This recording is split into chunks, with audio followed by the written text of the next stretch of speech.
হবে, কিন্তু গাজীপুরে প্রবেশ করার সাথে আমাদের কাছে মনে হয়েছে আমাদেরকে সবার আগে আসতে হবে এই মাওনাতে। কারণ এই মাওনা ছিল জুলাই গণ অভ্যুত্থানের অন্যতম রণক্ষেত্র, আন্দোলনের অন্যতম হটস্পট। এইখানে আমাদের মাত্র এই মাওনাতেই লড়াই করে 19 জন ভাই শহীদ হয়েছেন। আমরা সে সকল শহীদ ভাইদের আদর্শকে ধারণ করি, তাদের রুহের মাগফিরাত কামনা করি। আমরা এখানে গাজীপুরে এসেই প্রথমে এই মাওনার এই আন্দোলনের হটস্পটে এসেছি। সেই সকল আমার 19 জন ভাই যারা ফ্যাসিবাদের বিরুদ্ধে, শেখ হাসিনার সরকারের বিরুদ্ধে লড়াই করে দেশকে স্বাধীনতা এনে দিয়েছিলেন, তাদেরকে আমরা স্মরণ করছি।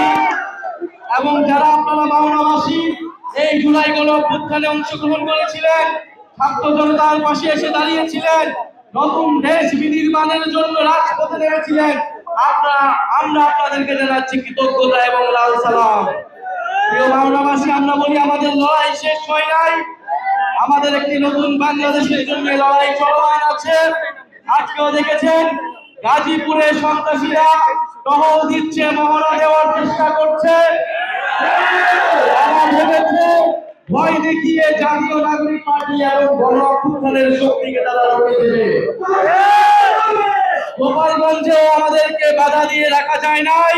আমরা গোপালগঞ্জের মাটিতে গিয়েছি, আমরা গাজীপুরের মাটিতে এসেছি, বাংলাদেশের 64টি জেলায় আমরা গিয়েছি, যাব, এবং আমরা ঘোষণা করেছি বাংলাদেশের প্রত্যেকটি ইঞ্চি মাটি থেকে আমরা মুজিববাদীদের বিতাড়িত করব, মুজিববাদীদের আমরা বিচারের আওতায় আনবো।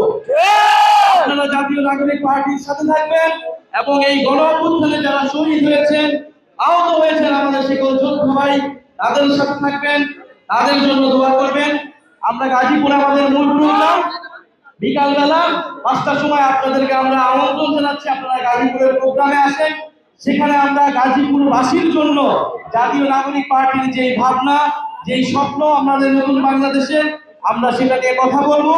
আমরা এখন দোয়া করবো এবং দোয়া করার মাধ্যমে আমরা আমাদের আজকে এই সংক্ষিপ্ত পৌরসভা এখানে শেষ করবো।